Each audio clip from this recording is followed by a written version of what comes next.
Ferrari is bringing a major SF26 floor and chassis upgrade to the Dutch Grand Prix at Zandvoort, August 21 to 23, as the team attempts to improve its consistency during the second half of the 2026 Formula One season.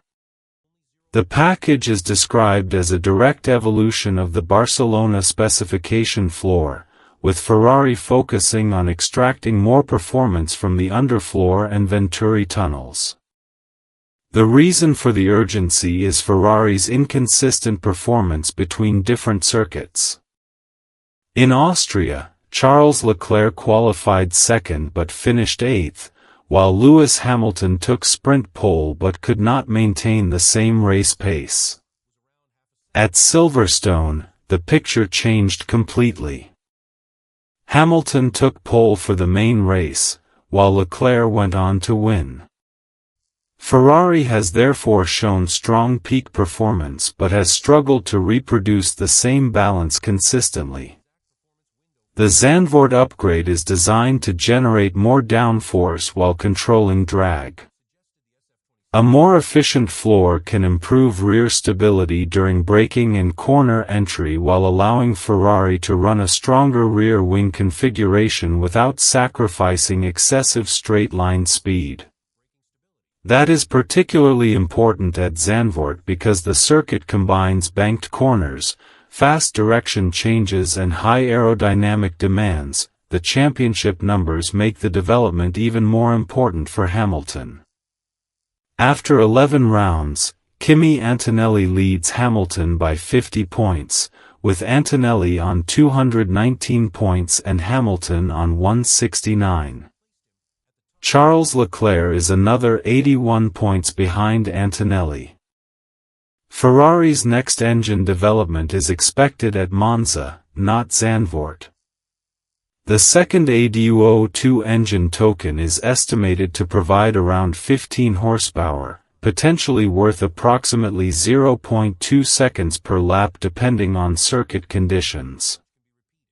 Ferrari team principal Frédéric Vasseur has remained cautious, indicating that even the Monza engine step would not completely close the gap to Mercedes and could represent roughly 1 or 2 tenths of performance. That makes Zandvoort an important test of Ferrari's chassis philosophy. If the new floor works across the Dutch circuit's different corner types, Ferrari could enter the second half of the season with a more predictable car rather than one that depends heavily on track characteristics. Mercedes, meanwhile, remains the championship leader but is facing its own development concerns. The team has a 72-point advantage in the Constructors' Championship, while Kimi Antonelli holds a 50-point lead over Hamilton. Despite those numbers, Mercedes technical director James Allison has explained that the team is not completely satisfied with its current position. On the new Silver Arrows radio show, Allison explained that Mercedes' wind tunnel development rate is approximately 6 to 7 times faster than last year, translating to roughly half a second of potential performance every 2 months when development figures are converted into track performance. Mercedes' early season advantage was partly created by a strategic decision to push its design freeze later than several rivals. That allowed the team to maximize the launch specification of its 2026 car and contributed to 8 wins in the first 11 races. The disadvantage is that Ferrari and McLaren have now been able to introduce later season developments while Mercedes is still dealing with the consequences of that strategy. Allison described Mercedes as approximately a race or 2 behind some rivals in terms of update timing. Reliability has also cost the team important points. George Russell suffered a battery-related failure, while a wheel cover problem at Silverstone affected Antonelli and cost Mercedes a potentially stronger result. The team has also dealt with the Monaco penalty situation and the Spa collision involving Hamilton. A single reliability failure can cost 10 to 20 or more championship points, depending on the circumstances. That means one mechanical problem can effectively erase the benefit of an entire development cycle. While Ferrari and Mercedes fight at the front, Aston Martin is trying to escape the bottom of the championship. The team has scored only 1 point and sits 10th in the Constructors' Championship, ahead of only Cadillac.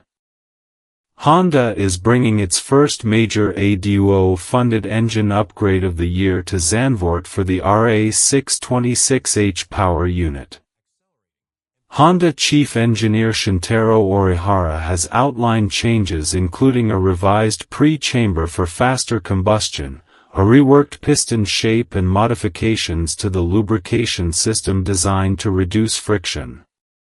Paddock speculation has suggested a possible 40 to 50 horsepower gain, but that figure is not confirmed. Orihara has repeatedly avoided presenting the upgrade as a miracle solution. The realistic objective is a measurable improvement in combustion efficiency, friction losses, and overall power unit performance. The engine development is being combined with Aston Martin's chassis recovery program.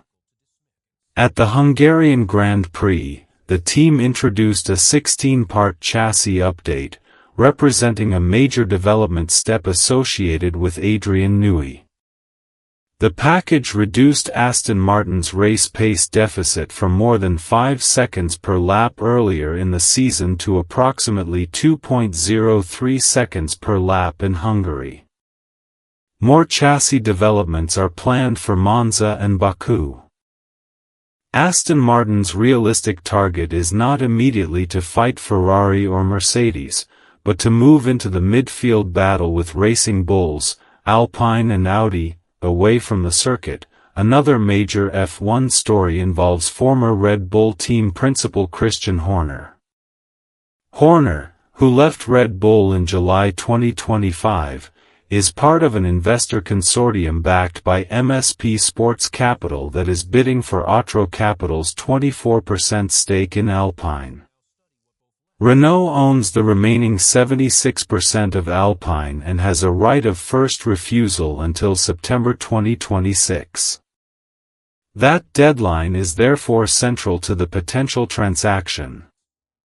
Otro Capital originally paid approximately €200 million for its 24% stake in 2023. The value of that stake has since increased dramatically, with current discussions reportedly placing it in the region of €600 to €700 million or more. There is another major name connected to the bidding process, Toto Wolff. Mercedes has also emerged as a potential rival bidder for the same Alpine stake, creating a direct business rivalry between Horner and Wolff outside their traditional Red Bull and Mercedes competition. For Horner, an ownership position would provide a route back into Formula One without returning as a conventional team principal. His experience running Red Bull gives him extensive knowledge of F1 operations, driver management, manufacturer relationships and commercial negotiations. For Alpine, however, the decision is more complicated.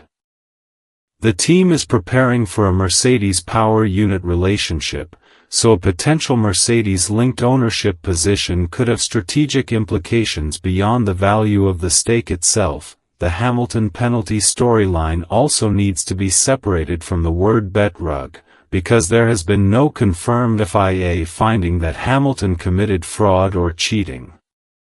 Hamilton's penalties during the season have involved specific sporting infringements. At Silverstone, he received a 5-second penalty for a false start and later received a reprimand after stewards found that he had failed to slow for a single yellow flag.